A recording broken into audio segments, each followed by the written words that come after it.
শুভ সকাল বন্ধুরা। সকাল সকাল উঠে এক গাদা থাল নিয়ে বসে পড়েছি কলের পাড়ে। তো তোমরা সবাই কেমন আছো? আশা করি সবাই ভালো আছো। আয়ুষী লাইফস্টাইলে সবাইকে স্বাগত জানিয়ে ভিডিওটা শুরু করলাম। আর তোমরা সবাই আমার ভিডিও ভালো যদি বাসো তাহলে লাইক আর কমেন্ট করে নাও।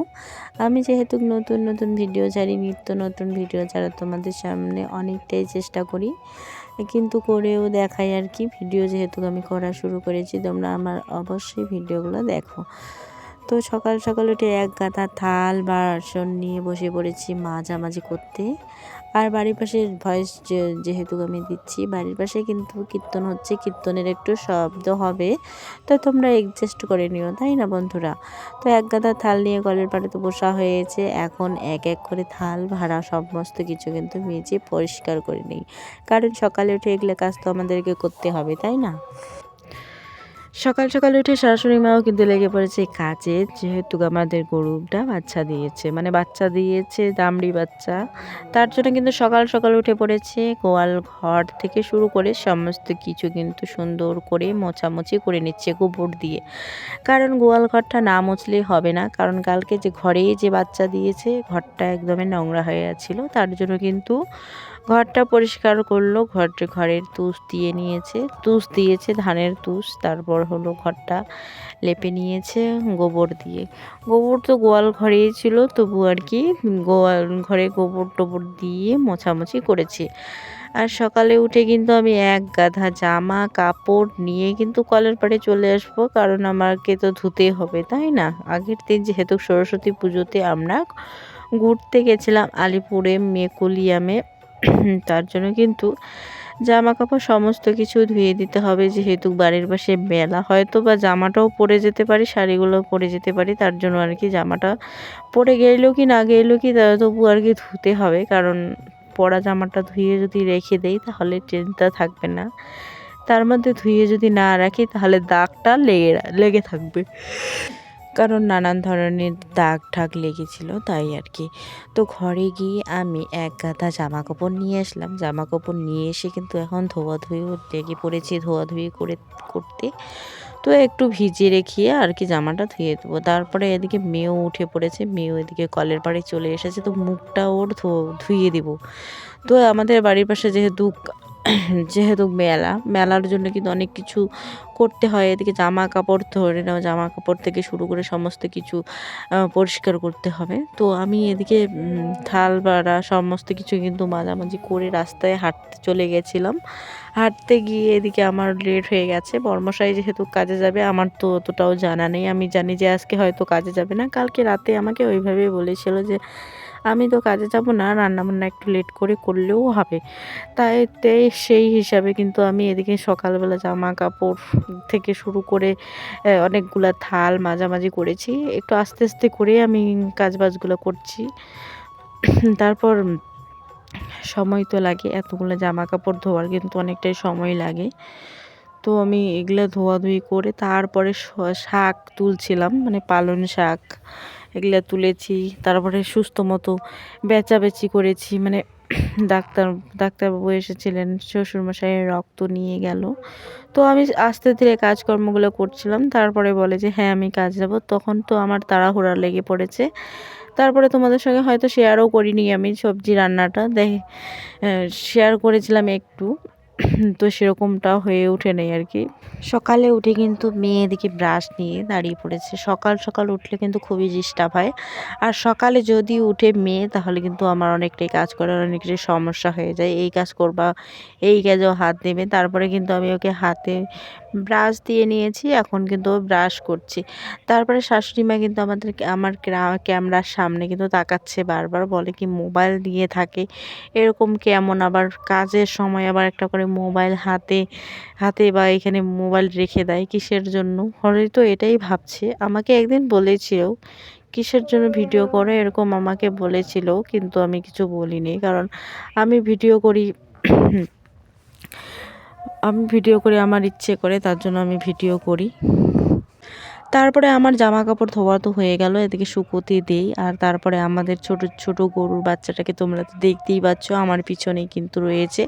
তারপরে দেখো কুকুরের কি অত্যাচার, মানে কুত্তার কি অত্যাচার। আমাদের এখানে কিন্তু প্রচুর কুত্তার অত্যাচার। তার মধ্যে কিন্তু আগের দিনে আমাদের বাড়ির পাশে আর কি একটা ছাগল খেয়ে ফেলেছিল, মানে পাটা ছাগল বড় ছিল আর কি, ওটাকে খেয়ে নিয়েছে। তাহলে কুত্তাগুলো দেখো কেমন রাক্ষস হয়ে যাচ্ছে। যেহেতু আমাদের বাড়ির পাশে বাজার হয়, ওই বাজারে কিন্তু পোলট্রির মাংসর চামড়াগুলো কিন্তু ফেলে দেয় আর কি, চামড়া সহকারে দেয় না, চামড়াগুলো ফেলে দেয়। ওগুলো খেয়ে আবার কুত্তাগুলোর রাগ বেশি হয়ে গেছে। তার জন্য কিন্তু ছাগল গরু কিছুই ছাড়ে না, সারাদিনে কিন্তু ডিউটি দিতে হয়। এদিকে যেহেতু আমাদের বাছুর গরু টরু রয়েছে বাইরে, তবুও বারবার করে বের হয়ে আর কি দেখা হয় আর কি, বারবার দেখি, ভয় লাগে। কিন্তু গরু বাছুরকে ধরলে খেয়ে নিবে। আর আমি কিন্তু এদিকে আমার রান্না করার জন্য পালং শাক কিন্তু সুস্থ মতোই আর কি তুলছি। বর্মশাই তো সেই টাইমে আমাকে বলেনি যে আজকে কাজে যাব, একটু তাড়াতাড়ি রান্না করো, এইভাবে তো আমাকে বলেনি। তার জন্য কিন্তু আমি আস্তে ধীরে ভিডিও করতে করতে আর কি কাজকর্মগুলো করছি। তো সুস্থ মতো পালং শাক তুলে রান্না বান্না করে তারপরে কিন্তু আমার বর্মশাই কাজে গেছে। এদিকে আবার লেগে গেছে তাড়াহুড়া। যখনই বলেছে কাজে যাব তখনই কিন্তু আমার লেগে গেছে তাড়াহুড়া। তো তাড়াহুড়ো করে আমি তবুও শাকটা তুলেছি। তারপরে দেখো তো শাকগুলো কত সুন্দর হয়েছে, তাই না? দেখতেও অনেক সুন্দর হয়েছে, কিন্তু খেতেও অনেক দুর্দান্ত, অনেক সুন্দর হয়, কারণ কচি শাক খেতে অনেক টেস্ট। সবজিটা তাড়াহুড়ো করে রান্না করে এই যে দেখো, যখন আমি আর্ধেক সবজিটা রান্না করছিলাম তখন কিন্তু আমার বর্মশাই বলছে, যখনই শুনছি তখনই কিন্তু ক্যামেরাটা বন্ধ করে তাড়াহুড়ো করে রান্না করে উঠান বাড়ি ঘর মানে বড়মশাই খাওয়া দাওয়া করে তো চলে গেল। এদিকে আমার উঠান ঝাড় ধোয়াতে লেগে পড়েছি। তো এদিকে উঠানটাও পুরো নোংরা হয়ে গেছে, উঠানটা ঝাড় দিয়ে তারপরে কিন্তু মুছে নেব। এদিকে মোছার সময় তোমাদের সঙ্গে ভিডিও শেয়ার করতে পারিনি, কারণ এমনই একটা সময় হয়ে গেছে, মানে মাথাটাও পুরো ব্যথা করছিল। তারপরে মেয়েকে তাড়াহুড়ো করে ঘুম পাঠিয়ে কাজবাজগুলো করছি। এদিকে আমার উঠানটাও ঝকঝক করে পরিষ্কার করে নিই, আর উঠানেও একটু একটু করে মাটি দিতে হবে। আজকে যেহেতু শনিবার, বাড়িতে যেগুলো খুঁড়া মাটি আছে ওগুলোই দিতে হবে, কারণ বাইরের মাটিতে দিতে পারবো না, যেহেতু শনিবার বাইরে থেকে মাটিও আনতে পারবো না। আর আমার বিছানাটা তুলতে আমি একদমই ভুলে গেছিলাম। তারপরে এখন বাজে 1টা, মেয়েকে এই বিছানাতে ঘুম পাঠিয়ে আমি কিন্তু বিছানা চাদরটা তুলে নিচ্ছি। ঘরে এসে বিছানা চাদরটা তুলে নিচ্ছি, একটা তুলবো না, কারণ হলো কি বলো তো, মেয়ে যেহেতু বিছানায় ঘুমিয়ে পড়েছে, তার শরীরে দেওয়ার জন্য কিন্তু বিছানা চাদর একটা রেখে দেবো। আর সকাল সকাল তোমরা তো বুঝতেই পারছো, সকালে তাড়াতাড়ি উঠেছে, তাড়াতাড়ি ঘুমাইছে কিন্তু। আর ও কিন্তু বাবার ঘরে ঘুমিয়েছে, মানে এই বিছানায় নেই, বাবার ঘরে ঘুমিয়েছে। ওইখানে কিন্তু আমার শাশুড়ি মা সোজা করে, মানে টেরা দিকে আর কি, যেখানে আর কি মাথা পা দেয় ওদিকে আর কি মাথাটা দিয়ে শুয়ে ঘুমিয়েছিল।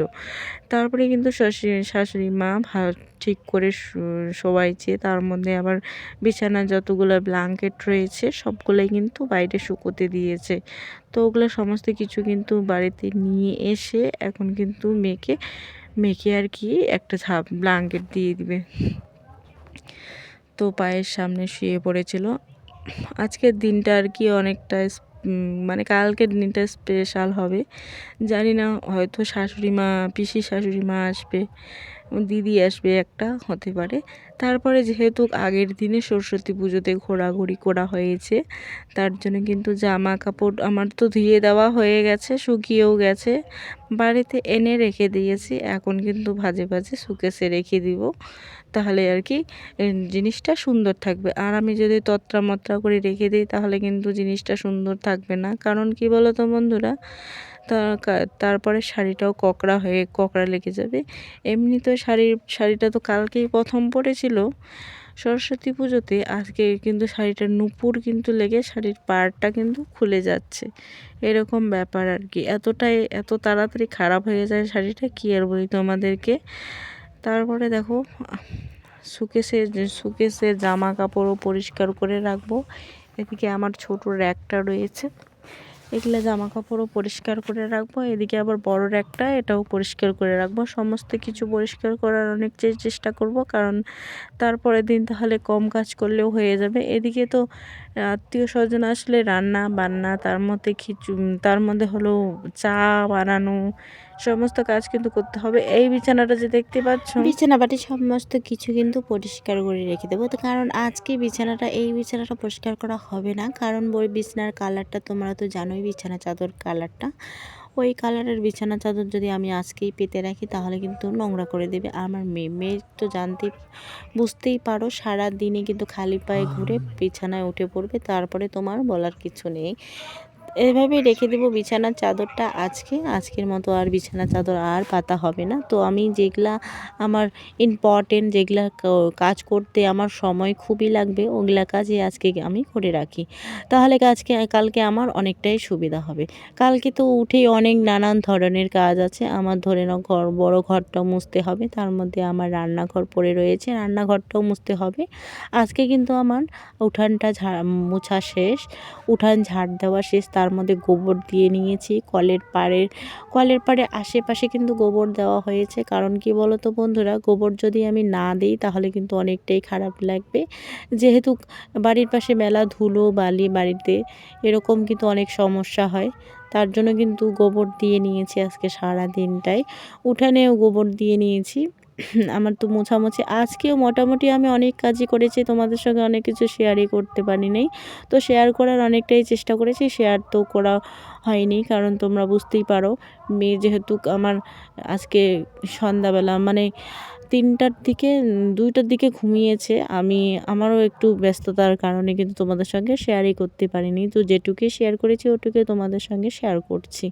এদিকে মেয়ের রয়েছে কয়েকটা জামা কাপড়, সেদিন তো নিয়ে এসে ধুয়ে দেওয়া হয়েছে, সুন্দর করে ভাঁজ করে রাখা হয়নি, যেভাবে পেরেছি ওইভাবে কিন্তু ভিডিও করে রেখে। আজকেও নিয়ে বসে পড়েছি মুড়ি আর তরকারি, এই যে মেয়ে খাচ্ছে, প্যান্ট সরাও, এই যে বসে পড়েছে। বলো, কিছু বলো মা, বলো। আমি রাগ করেছি মা মোবাইল দেয়নি বলে, বলো।